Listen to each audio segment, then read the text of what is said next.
A gente trabalha muito para criar operações indestrutíveis nos marketplaces. Então a gente ensina o cara a vender, a gente implementa RP, a gente gera o financeiro do cara, a gente gera também um fechamento, um alinhamento de estratégico final financeiro que 99% dos vendedores não tem. Então a gente conhece essa cadeia do princípio ao fim.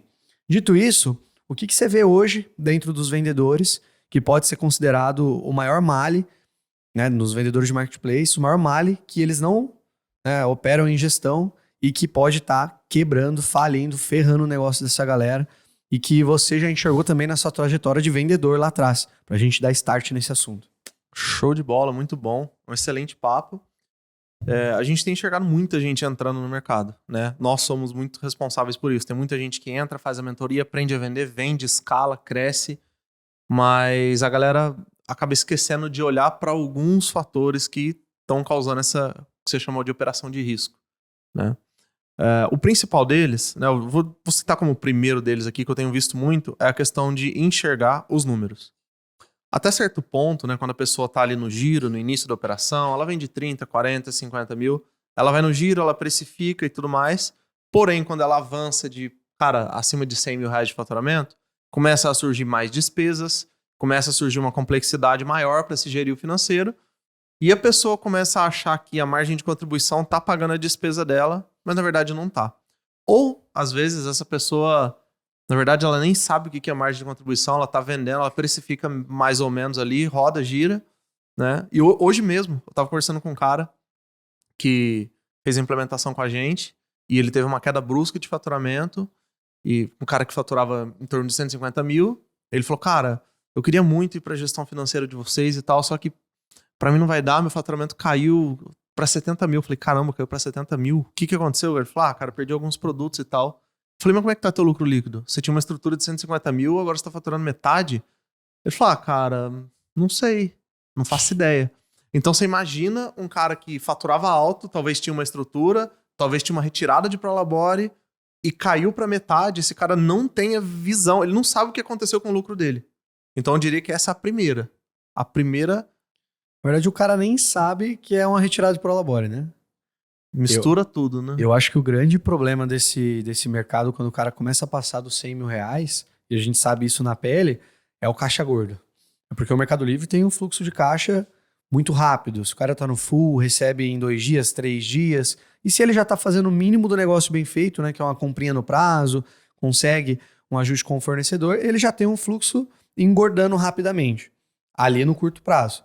Então o cara começa a vender 100 mil, e esses 100 mil já entram numa corrente num espaço de tempo menor de 45 dias, e o dinheiro no caixa tá ali. Se ele tem um fornecedor que ele paga 30, 60 e 90, esse caixa tá ali disponível para ele. E aí ele não sabe o lucro líquido, depois a gente fala de mais métricas que eles não fazem ideia, e ele nem sabe o que é uma retirada de Prolabore muitas vezes. E aí ele vê aquele monte de dinheiro no caixa, vê o que tem para pagar na semana, se ele tiver pelo menos essa visão do que tem para pagar na semana. Sobrou 20 mil. Então esse mês aqui eu retirei 20 mil reais da empresa. Mês que vem sobrou um pouquinho mais, porque o caixa está um pouquinho mais gordo, eu tiro 30. Então a gente vê muita gente enriquecendo, né, no mercado com o caixa que não é dele. Muita coisa ali tem que ser reinvestida, muita coisa ainda é dinheiro de mercadoria que precisa ser paga no prazo do fornecedor e a galera não tá vendo. Eu acho que isso também é um grande divisor de águas, o cara vê o número.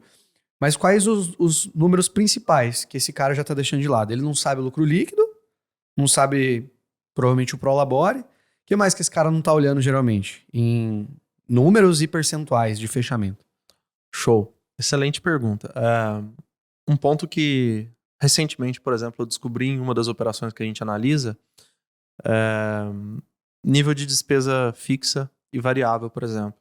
Acontece muito do cara ir pagando no fluxo, ele paga aluguel, ele paga funcionário, ele paga um monte de coisa, ele compra no mercado, ele gasta Pix ali, cartão de crédito aqui, não sei o quê, tudo da empresa. E chega no momento ele não sabe, né, o montante que aquilo ali causa, né, o somatório daquilo.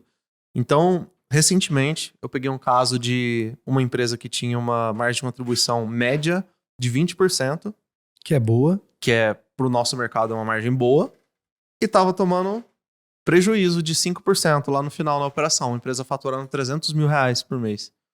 Então a gente enxergou que essa empresa estava tomando prejuízo.